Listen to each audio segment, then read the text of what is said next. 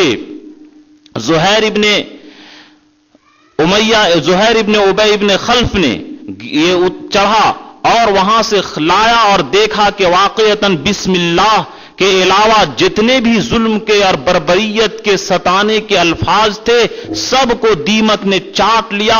یہ دیکھ کر کے سارے کفار قریش کا منہ بالکل لٹک گیا، ان کے منہ پر کالی سیاہی چپوٹ دی گئی اور اس طریقے سے بے وقوف بنے کہ بالکل منہ لٹک گیا۔ لیکن اس نشانی کو دیکھنے کے باوجود وہ لوگ ایمان نہیں لائے، جیسا کہ قرآن پاک نے کہا وَإِن يَرَوْا آیَةً یُعْرِضُوا، کہ اگر یہ لوگ نشانی دیکھتے ہیں تو اعراض کرتے ہیں اور تکبر کرتے ہیں، یہ لوگ ایمان نہیں لائے۔ بہرحال زہیر نے اپنے ہاتھوں سے اس فیصلے کو پھاڑ دیا اور اعلان کیا گیا کہ آج کی تاریخ سے بائیکاٹ کا قانون ختم کیا جاتا ہے، یہ غلط فیصلہ ہوا تھا اور آج سے یہ ہمارے بھائی ہیں۔ لین دین، شادی بیاہ، تمام چیزیں جو پہلے جاری تھی اب جاری رہیں گی، اس پر کوئی عمل نہیں ہوگا۔ اس طریقے سے 3 سال کے بعد شعب ابی طالب کے گھاٹی سے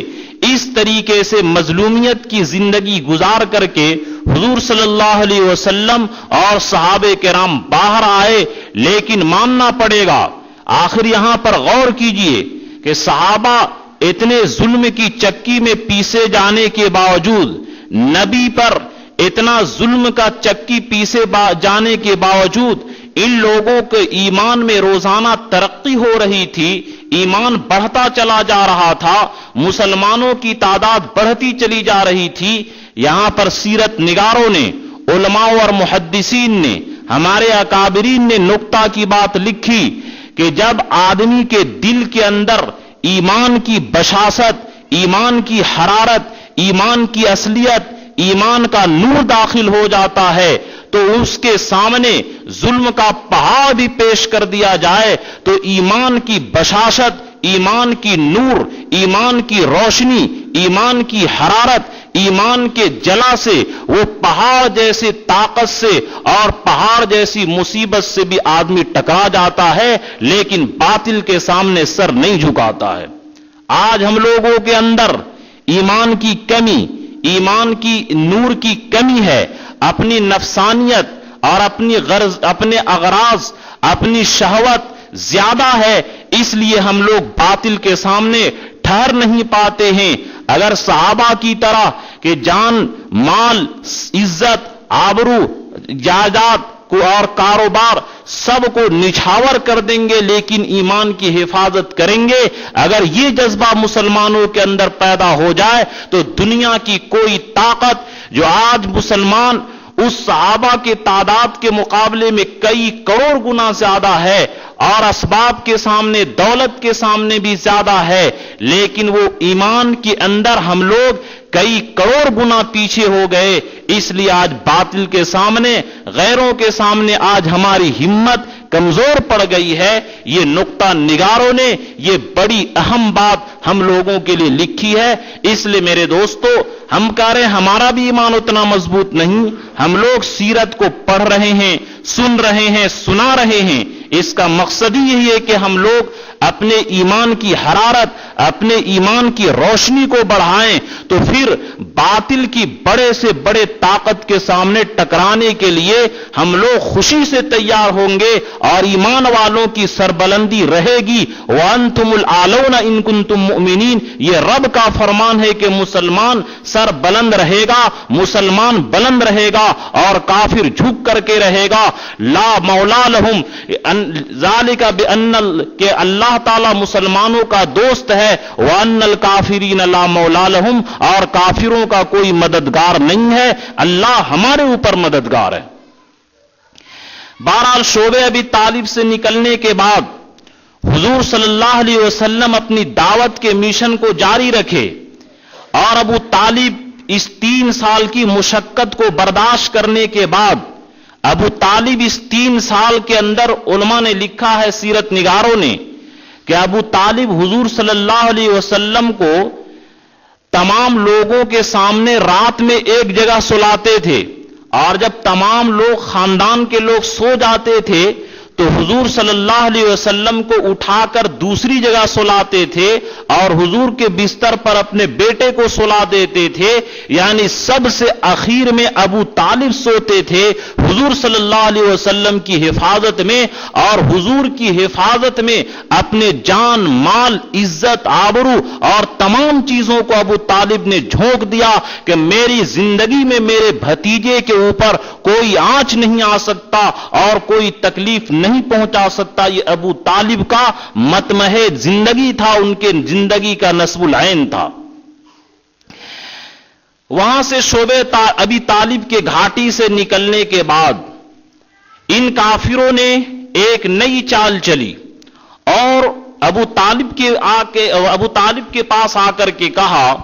کہ اے ابو طالب، اگر یہ آپ کے بھتیجا اپنے دین سے نہیں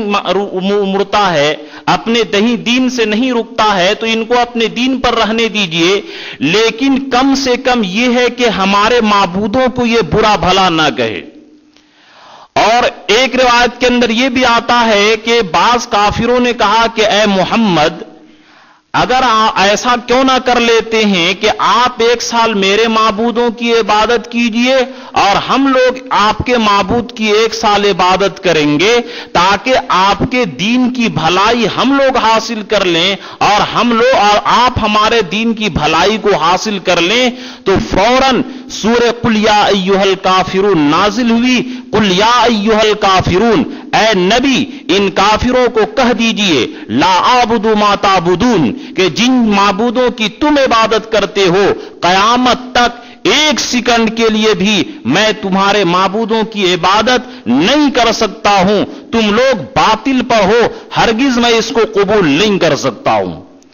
ابو جہل نے 25 آدمیوں کی جماعت پر مشتمل، جس میں ابو جہل، عتبہ ابن شیبہ، ربیعہ اور بڑے بڑے کفار شامل تھے، ان لوگوں نے جا کر کے ابو طالب سے کہا کہ ابو طالب آپ بیمار ہو گئے ہیں اور آپ کی زندگی کے بالکل آخری لمحات ہیں، یہ لوگ سوچے کہ اگر ہم